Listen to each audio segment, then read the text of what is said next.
Hey guys, welcome back. So very recently I did an unboxing of the Google Pixel 6 Pro that I have over here. Now if you want to check that out before watching the rest of the review, I'll put a link to that in the video description below. Now the Pixel 6 Pro is actually the very first Pixel phone I've ever owned. Now since the release of the Google Pixel 3, I've always wanted one but never really took the plunge. But I did get this because, well, to me at least, it was the most promising. So has the Pixel 6 Pro lived up to its hype?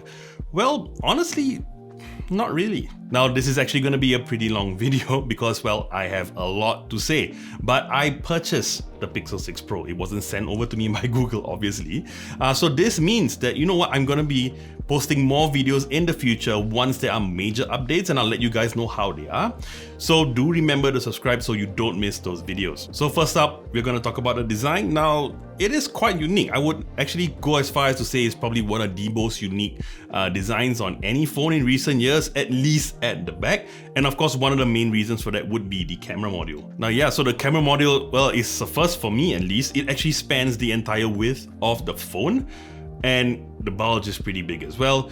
Now, whether it actually needs to be this big, I'm not entirely sure, but if it did, I'm pretty sure a big part of that is because of the telephoto lens on the Google Pixel 6 Pro. However, having said that, that telephoto lens, which of course we'll talk about later, is not actually available on the Pixel 6, but the Pixel 6 still has this sort of bulging camera module here, so I'm not entirely sure. But you know what, in terms of the camera, we'll talk about that a bit later on. Now, in terms of design, you do have a few options. I went with this one, which is called Stormy Black. No other reason other than I didn't really care too much, although I'm not a fan of bright colors, but I chose this because I'm gonna put a case on it, so it's probably gonna be covered. However, having said that, you know, because I bought the phone immediately when it was released, and when it arrived, there weren't many options for phone cases, so the only one that I could get was this one over here, which is a clear case. So yes, you are going to see the colors anyway. Now, like I said, in terms of the rear of the phone, it's one of the most unique. But just like every other phone nowadays, the minute you turn around, it kind of looks like almost every other phone in the market. Now, if I were to put this side by side next to like my old phone, the Samsung Note 10 Plus, or even like the Huawei P40, you put them from the back, obviously they look extremely different. But turn them around, put them in the front, and it's kind of hard to tell the differences. They all look pretty much the same. But of course, with this sort of finish on the phone, it is an extreme fingerprint magnet. I don't know if you can see here, but yes, it picks up every single fingerprint, front and back. And it is surprisingly slippery. But yeah, the minute I put the case like this, that problem just went away. Now, the last aspect of design I want to talk about, which kinda is talking about the screen as well, and I'm talking about these curved edges. And by the way, the curved edges are on the Pixel 6 Pro. I believe the Pixel 6 has flat edges, right? It doesn't have the curved edges like the Pixel 6 Pro. But yeah, honestly, I'm kind of over it. My previous two phones, the Samsung Note 10 Plus and the LG V30, I believe, all had curved edges. And honestly, like, the benefits do not outweigh the cons right here. Now, one of the things that I use my phone a lot is media consumption. I love to watch shows, whether it's YouTube or Netflix or whatever, on my phone. And you tend to lose a little bit at the top and bottom, not to mention the reflections that are caused by this curved screen. Honestly, like I said, I'm totally over it. And in fact, some of the brands like Samsung, they've kind of gone back to flat screens, so I don't know why Google, in all its infinite wisdom, decided to put a curved screen now of all times. But I know, I hope that this curved screen thing goes away. You can still have a phone with curved edges with a flat screen, remember that. Now, of course, Android 12 is not exclusive to the Pixel 6 Pro or the Pixel 6. A lot of phones are gonna have Android 12. However, that is the current operating system on the Pixel 6 Pro, so of course I'm going to talk about it. But I have to say, overall, I actually really like Android 12. I think a lot of the changes are really good. Some of the complaints I would have, minor complaints, is that when you swipe down and you have your notifications, I do feel like the notifications are a little bit too big and you can't really adjust it. Also, your shortcut buttons over here, I wish you could make them smaller, because right now the minute you swipe down, it takes up half the screen. I would really think that you could actually have more than squeezed in with smaller buttons. But yeah, that's a minor thing, not a major issue for me. One feature aesthetically that I love about Android 12 is the fact that your icons and your themes sort of adjust to the colors of your wallpaper. That is absolutely brilliant. I love it. It works really well. And I'm actually wondering why no one thought of this before. One thing I have hated on Android since Android 11 is gesture navigation. Now, like I said, it's been around since Android 11, not exclusive to Android 12, but it hasn't improved and I still absolutely hate it. But if you're not familiar with it, gesture navigation basically removes those 3 buttons that you have at the bottom. It's kind of like iOS in the sense where if you're on any app, to go to the home screen, you just sort of swipe up and you go to the home screen. And if you swipe up but hold, it goes and shows you all the apps that are open. And at the same time, if let's say you're on a browser or on an app or anything, instead of going to the back button that used to be at the 3-button navigation, you would swipe from the edge of the screen. Now, swiping up to the home screen isn't that big of a deal for me. I actually think it's quite cool. Although sometimes when you're using a phone on landscape mode, it can be a little confusing, like which way you want to swipe to get back to your home screen. But the thing that really bothers me is if you're browsing, whether it's websites or social media or any apps, if let's say for example you're scrolling Instagram, right, and you happen to see a post with multiple pictures, so you would swipe left or right to browse through those different pictures. But if your thumb goes too near the edge, it goes back, you go right up to your feed again. Extremely annoying.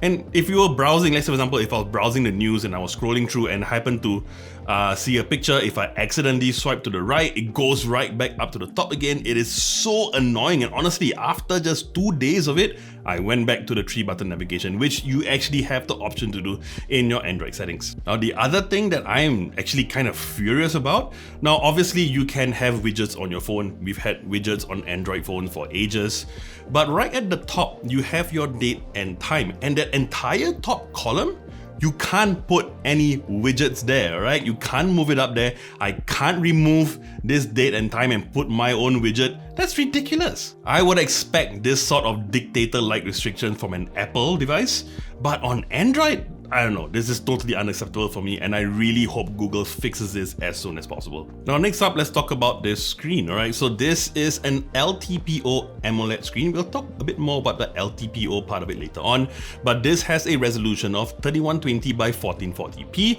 essentially a 2K plus screen. It also has a screen size of about 6.71 inches or somewhere around there, and a screen to body ratio of about 88.8%.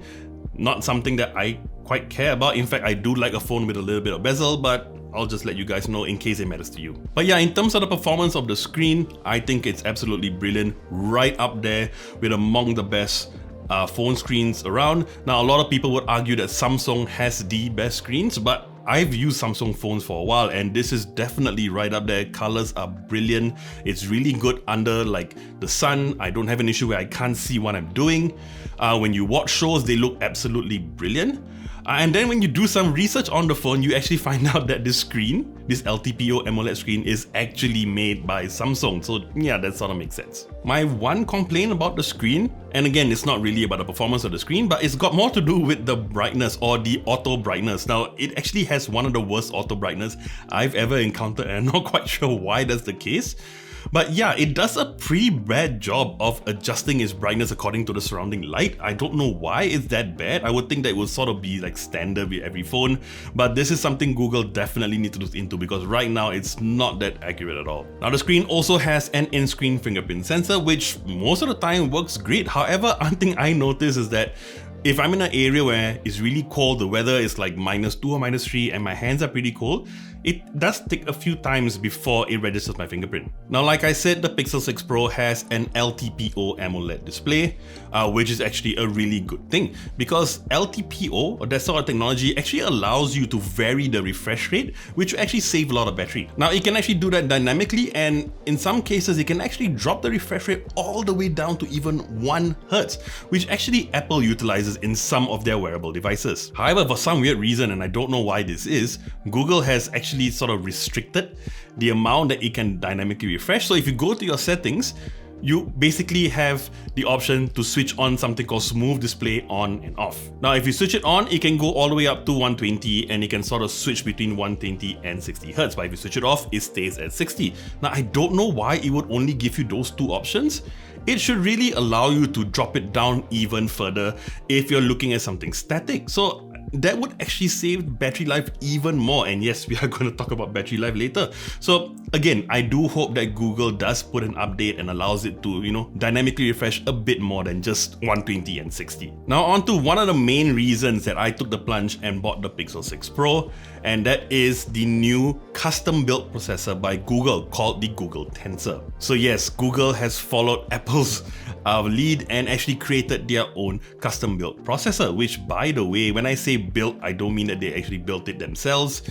It's actually built by Samsung according to Google specifications. Now, Google doesn't actually offer a lot of information on the processor, but a simple download of the Geekbench app shows that it actually is an 8-core processor with 4 cores that runs at about 1.8 GHz, 2 cores that run at 2.25, and another 2 cores that run around 2.8 GHz. And on that same app, it actually shows that the GPU for the Google Tensor is actually a Mali G78. Now, I also used the app to run some benchmarks, both single-core and multi-core, and it's actually pretty interesting. Now, single-core performance is actually really good, stronger than a lot of the flagships, including the Samsung S21. However, when it comes to multi-core performance, it does fall behind a bit in these flagship phones, but not by much. Now, honestly, that performance actually does show. It is quite impressive. Now, using the phone every day, I haven't had a single instance of lag or stutter or anything like that. Actually, some phones, when you switch them on at the start, they tend to be a bit laggy and slow. Not on the Pixel 6 Pro. It is smooth right off the bat, and to be fair, a lot of it, or that perception of smoothness, is helped by that 120Hz screen, as well as some of the animations on the new Android 12 OS. Now, some of you might be thinking, of course it's going to be smooth, it's a new phone, I've only had it for a couple of weeks, and well, you might be right. However, I have pretty much used or installed all the apps that are on my old phone, and I'm basically using it as a daily driver every day. Right now, I'm not even using my old phone anymore. But like I said, I will be having new content up in a few months, maybe 3, 6 months, year, just to update you guys on how it's performing. So once again, don't forget to subscribe. Now, in terms of audio performance, I would say it's pretty good up to a certain point. Now, obviously you don't get a headphone jack, but yeah, if you listen to music or watch shows on it, up to about maybe 70-80% volume, I would say it's pretty good. You get surprisingly good low end. I'm not sure how they did that.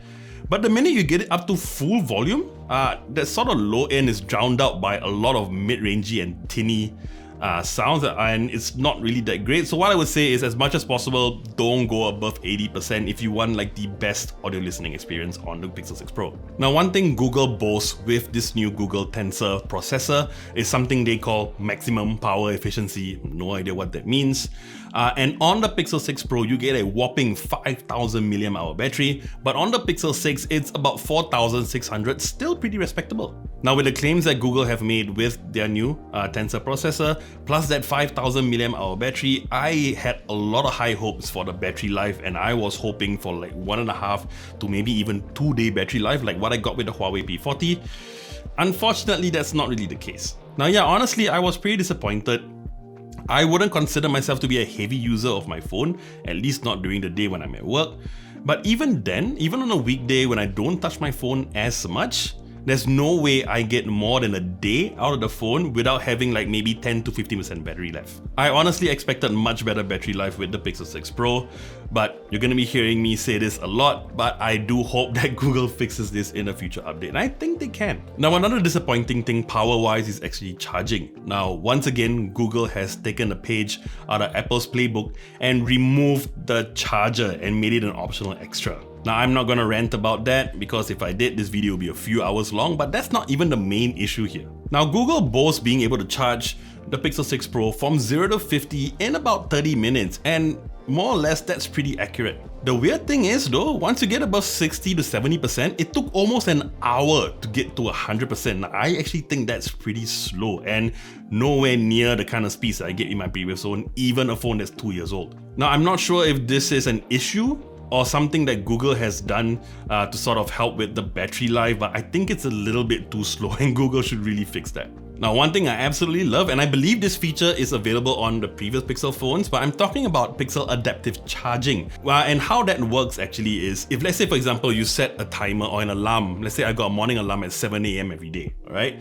So if I plug in my phone, usually a lot of people will plug in their phone, leave it charging overnight, and then in the morning plug it out, and it's been 100% for like hours every night. Now that's actually not really good for your battery life. So what Google has done with adaptive charging is you plug it in, all right, it charges to about 70 or 80%, and then it trickles it charging so that it reaches 100% exactly at your alarm. Absolutely brilliant. And again, another thing that I don't understand why other manufacturers don't already do on their own phones. So the last thing I want to talk about obviously is the camera performance. Now, even though I say it's the last thing, I still have a lot to say about this. Now, Google has claimed that this is sort of the best in class performance. Now, whether I agree with that statement or not, let's first talk about the hardware specification. Now, for the main camera, it's a whopping 50 megapixel wide camera. You get a 12 megapixel ultra wide, and on the Pixel 6 Pro you get a 48 megapixel telephoto lens with 4 times optical zoom. Now this particular 48 megapixel telephoto lens is not available on the Pixel 6. Now on the Pixel 6 for the selfie camera, it's an 8 megapixel selfie camera, but on the Pixel 6 Pro it's an oddly specific 11.1 megapixels. Now you don't just get a higher pixel count for the selfie camera on the Pixel 6 Pro, you also get a wider field of view of about 94 degrees compared to about 84 degrees on the Pixel 6. Now the way Google sort of marketed this phone, you would have expected the camera to be the best in the market, nothing would beat it. Now, even though some of the features and some of the pictures and videos that I took were really impressive, that sort of claim is unfortunately right now unjustified. Now don't get me wrong, like I said, there are a lot of really good things about the camera on the Pixel 6 Pro at least, and it's still among some of the top that I've tested, but right now, with all the issues that there are on this camera, it just doesn't feel like the finished article. First of all, daylight pictures are astounding. 99% of the time, it is absolutely brilliant, among the best that I've ever seen. Comparing the main 50 megapixel wide to the 12 megapixel ultra wide, you still get really good uniformity and it doesn't feel like a totally different camera with a whole different kind of color science. Now speaking of the color though, I did notice something. Now my wife and I went to Jasper here in Alberta, Canada pretty recently, and I use this phone a lot to take pictures and videos and all that, and I did realize in terms of white balance it tends to struggle a bit, especially with snow. If I were to pan over snow, it would start shifting between blue and white. It was really weird. But that was the only instance where the white balance was sort of weird. Other than that, the photos were fantastic and really natural, and you don't get sort of that sort of oversaturation of certain colors that you get in some other phones. And speaking of color, actually another thing that Google boasted about this phone, or the camera on this phone, is its ability to sort of portray different skin tones a lot more accurately than other phones. And I would have to say, more or less, I actually do agree. Now, one thing I did notice, if I were to take selfies of myself or if someone took a picture of me in that shot, even with a group of people, a lot of times my skin tone would tend to be a bit weird. Sometimes it will either be very orange, sometimes it will be a bit like too bluish, it would look kind of weird. But with the Google Pixel 6 Pro, a lot of the pictures that I took, I felt that the colors were really accurate, my skin tone was accurately portrayed, and it's not something that I thought about a lot because I sort of got used to the fact that my skin tone wasn't going to be portrayed accurately in photos. So to have this on the Pixel 6 Pro is a really nice touch, and that's something that Google should be commended for. Now, I did talk about the night mode shots earlier, and for the most part it is absolutely brilliant. Now when it comes to night shots, it is one of the best in terms of how it can, or how much light it can take in. It's really impressive. The flip side is sometimes when places, or if you want to take a more accurate shot of something and you want to sort of maintain how dark it looks, it doesn't look as dark and it looks a lot brighter in the picture, so it's not that accurate. So I guess it's really which one you prefer. What I will say though is, compared to daylight photos where I would say the main and the ultra wide were pretty uniform, in night scenarios, if you were to take, you can definitely see a difference between the main and the ultra wide. Now, even taking videos, now a lot of phones that I have tested do a relatively good job both in daylight and nighttime, but then when it comes to taking videos, it sort of falters in a lot of different areas. However, taking videos on the Pixel 6 Pro is actually really good, with one fatal exception which we'll talk about later. But specifically, taking videos at night and during the day, both really good. We walked around Jasper and I just brought the camera, and I didn't even like use a gimbal or anything. I just held it with one hand. It was really stable.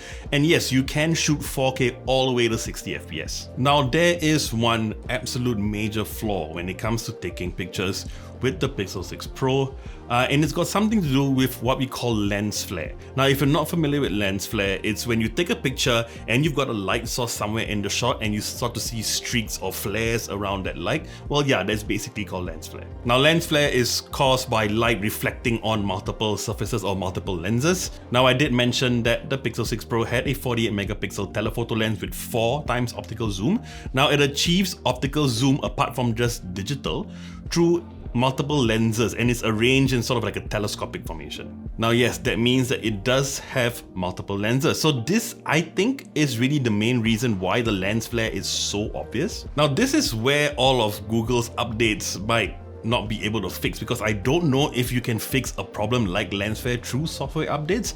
I won't be surprised if Google finds a way to do it, but if they can't, then that would sort of be a major flaw on the Pixel 6 Pro. Now, I did mention that video taking on the Pixel 6 Pro is excellent, one of the best you can get on a mobile phone. Video on the front camera in the daytime is fine, but when it comes to night, you know what? Let me just show you. Okay, I found something really weird about the front camera, at least in video mode.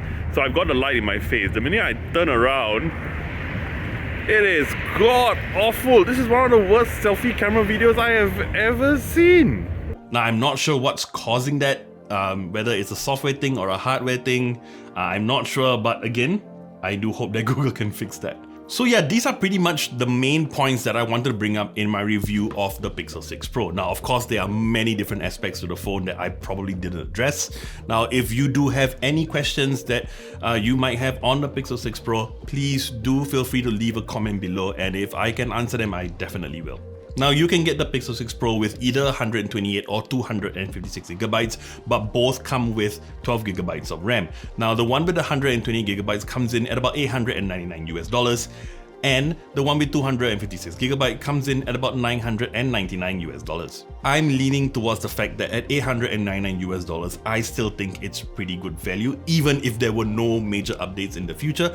But having said that, if you look at the history of all the Pixel phones from the 3 onwards, they've always started out with teething issues and gotten much better over time. So if you ask me, my hunch is, especially with the fact that you've now got a custom built processor by Google, there is so much more that they can do to improve on it, that given 6 months from now, it is going to be a much better phone. Alright, so that about wraps up my admittedly pretty long review of the Pixel 6 Pro. Now, if you like this video, you know what to do, and I would love it if you were subscribed to our channel and hit the bell icon to receive notifications on our next video. I'm JP, and I'll see you real soon.